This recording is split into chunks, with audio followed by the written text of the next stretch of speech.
When Jesus had finished saying all this to the people who were listening, he entered Capernaum. There, a centurion's servant, whom his master valued highly, was sick and about to die. The centurion heard of Jesus and sent some elders of the Jews to him, asking him to come and heal his servant. When they came to Jesus, they pleaded earnestly with him. This man deserves to have you do this, because he loves our nation and has built our synagogue. So Jesus went with them. He was not far from the house when the centurion sent friends to say to him, Lord, don't trouble yourself, for I do not deserve to have you come under my roof. That is why I did not even consider myself worthy to come to you. But say the word, and my servant will be healed. For I myself am a man under authority with soldiers under me. I tell this one, go, and he goes. And that one, come, and he comes. I say to my servant, do this, and he does it. When Jesus heard this, he was amazed at him. And turning to the crowd following him, he said, I tell you, I have not found such great faith, even in Israel. Then the men who had been sent returned to the house and found the servant well. Soon afterwards, Jesus went to a town called Nain, and his disciples and a large crowd went along with him. As he approached the town gate, a dead person was being carried out, the only son of his mother, and she was a widow. And a large crowd from the town was with her. When the Lord saw her, his heart went out to her, and he said, Don't cry.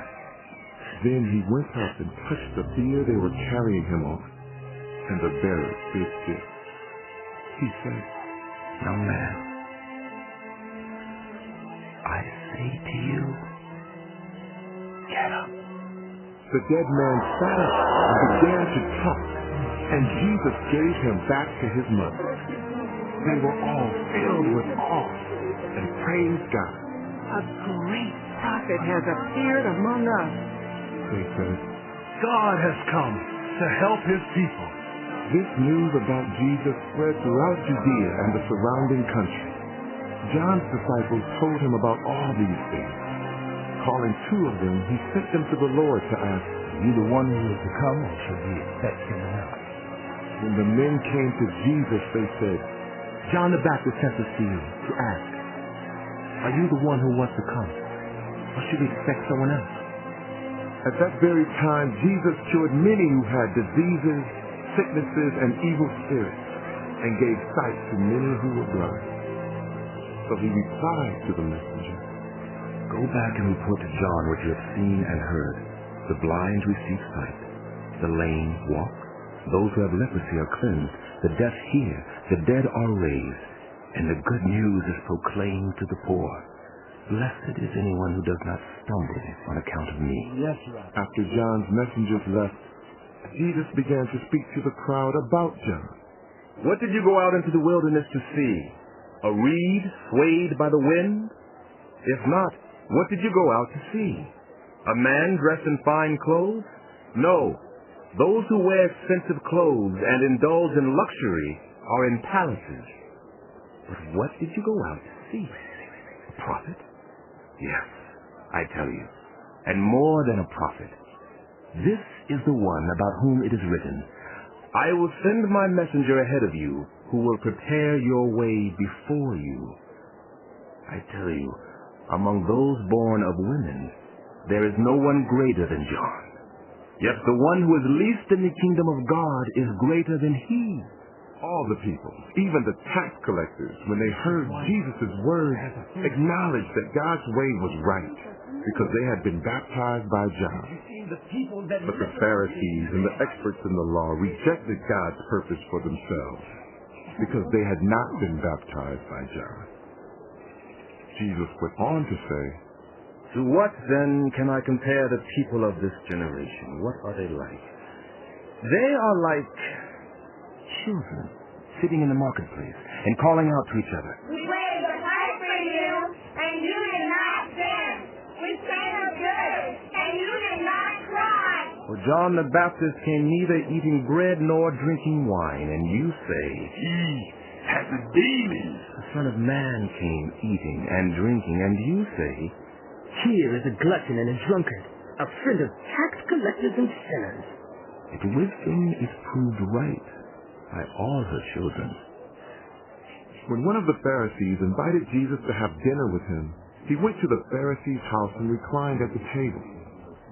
A woman in that town who lived a sinful life learned that Jesus was eating at the Pharisee's house. So she came there with an alabaster jar of perfume. As she stood behind him at his feet weeping, she began to wet his feet with her tears. Then she wiped them with her hair, kissed them, and poured perfume on them. When the Pharisee who had invited him saw this, he said to himself, This man were a prophet. He would know who was touching him, and what kind of woman she is, that she is a sinner. Jesus answered him, Simon, I have something to tell you. Tell me, teacher.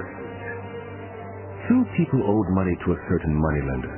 One owed him 500 denarii, and the other 50. Neither of them had the money to pay him back, so he forgave the debt of both. Now, which of them will love him more? I suppose the one who had the bigger debt forgiven. He'll judge correctly. Then he turned toward the woman and said to Simon, Do you see this woman? I came into your house. You did not give me any water for my feet, but she wet my feet with her tears and wiped them with her hair. You did not give me a kiss, but this woman, from the time I entered, has not stopped kissing my feet. You did not put oil on my head, but she has poured perfume on my feet. Therefore I tell you, her many sins have been forgiven, as her great love has shown. But whoever has been forgiven little, loves little. Then Jesus said to her, Your sins are forgiven. The other guests began to say among themselves, Who is this who even forgives sins? Your faith has saved you. Go in peace.